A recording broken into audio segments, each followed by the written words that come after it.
Raptors. After being swept, Kyle Lowry's impending free agency is now the thing hanging over Toronto. Now, Kyle has already said he will opt out. We know Toronto can offer him an extra year and more than $50 million more than any other team. But Joe, former executive of the year, dun, dun, dun, dun, dun. Do you think Toronto is prepared to make that commitment to Lowry? He's what, turning 32, had some injury issues. Would you give him those 5 years? You know that's what it took to keep him. There are two different commitments when you're talking about a free agent. First you have to commit to whether you want him back or not. I'm sure they are committed to having him back. The second one is at that price. At that price. so it's not a question of whether they want him back or not. I'm sure they want him back. Right. Do they want him back at 205? I don't know. You know, I know Masai and Jeff Weltman, those guys do a great job up in Toronto. But I don't know what their thinking is, how they value him. And that just comes internally, how you value a guy internally. Forget what everybody else is saying, how you value him. Well, I know this, you know, and I know we both are big fans of Kyle Lowry, and he's a competitor. He's tough. He's brought a lot to that organization.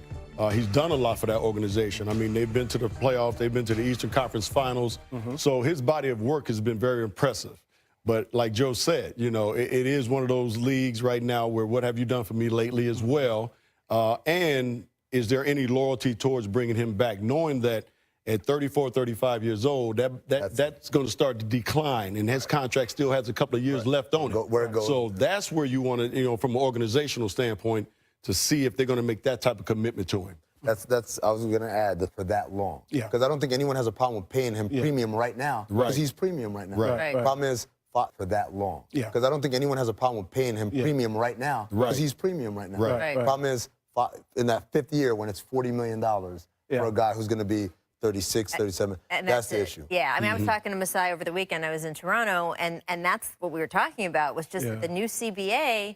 I mean, it's supposed to give teams an advantage that they can offer those guys that extra year, but you are really talking about players hitting that contract at around 31, 32 years old, and what are you committing until they're 37? Yeah, and when you finally got to a 5-year deal, a lot of times you're looking at, okay, he'll be fine years 1 and 2.